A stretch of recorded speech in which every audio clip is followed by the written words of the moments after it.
সকলোকে মোৰ চেনেললৈ স্বাগতম জনাইছোঁ। আশা কৰোঁ সকলো ভালে আছে। আজি মই এই ভিডিঅ'টো আপোনালোকৰ আগত শ্বেয়াৰ কৰিবলৈ পাই যথেষ্ট সুখী অনুভৱ কৰিছোঁ। ডক্টৰ নগেন শইকীয়া খুৰা আমাৰ ঘৰৰ কাষতে থাকে। তেখেতৰ দিহা পৰামৰ্শমূলক কথা আৰু আশীৰ্বাদে আমাক সকলোকে যথেষ্ট উৎসাহিত কৰে আৰু আমি কাম কৰিবলৈ প্ৰেৰণা পাওঁ। ইমান ব্যস্ত এজন ব্যক্তি, তেখেতলৈ মোৰ আখলৰ পৰা সম্পূৰ্ণ থলুৱা ৰূপে ৰন্ধা এখন ভাতৰ কাঁহী আগবঢ়াইছিলোঁ। তেখেতে মোক ইমান মৰম আৰু আশীৰ্বাদ দিলে, সেয়াই মই আপোনালোকক দেখুৱাব খুজিছোঁ। এই কাঁহীখনৰ সম্পূৰ্ণৰূপে থলুৱা আৰু মছলাবিহীন শাক পাচলিৰে ৰন্ধা কেইবিধমান ব্যঞ্জন আছে। প্ৰথমে মই ৰন্ধা কাঁহীখন আপোনালোকক দেখুৱাব খুজিছোঁ।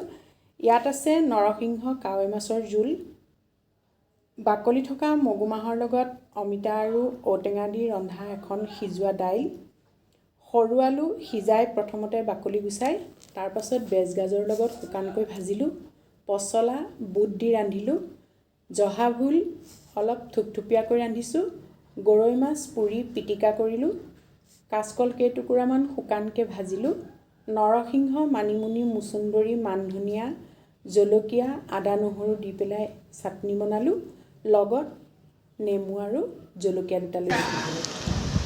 মোৰ আখলৰ পৰা আজি আমাৰ সকলোৰে অতি শ্ৰদ্ধাৰ শইকীয়া খুৰাক মোৰ আখলৰ একেবাৰে সাধাৰণভাৱে বনোৱা আৰু থলুৱা সামগ্ৰীৰে ৰন্ধা এখন থাল আগবঢ়াইছোঁ আৰু খুৰাই ক'ব আৰু কেনেকুৱা হৈছে খাবলৈ।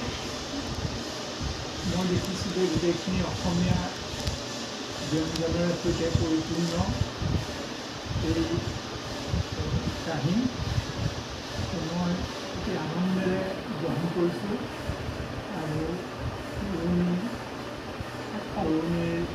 আখৰ এনেকৈ থাকক, পুৰণি নিজেও সদায় সুকৰ্ম হৈ আছে, সুকৰ্ম হৈ থাকক, সুকৰ্ম ল'ৰা ছোৱালী স্বামীৰে সৈতে তেওঁৰ সংসাৰ ক্ৰমাৎ সুখৰ পৰা সুখৰ হৈ থাকে।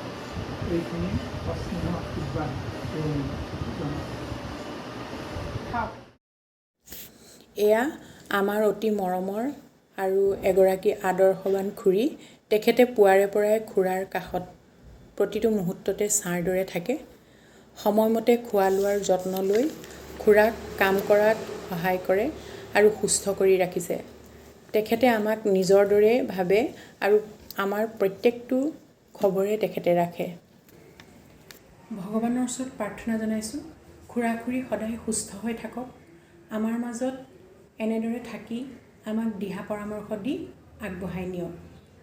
আজি মোৰ ভিডিঅ'টো চাই আপোনালোকে কেনেকুৱা পালে? যদি ভিডিঅ'টো ভাল লাগিছে তেতিয়াহ'লে লাইক কৰক, কমেণ্ট কৰক আৰু ভিডিঅ'টো শ্বেয়াৰ কৰিব। যদি আপুনি মোৰ চেনেললৈ নতুনকৈ আহিছে তেতিয়াহ'লে মোৰ চেনেলটো ছাবস্ক্ৰাইব কৰিবলৈ নেপাহৰিব। ধন্যবাদ।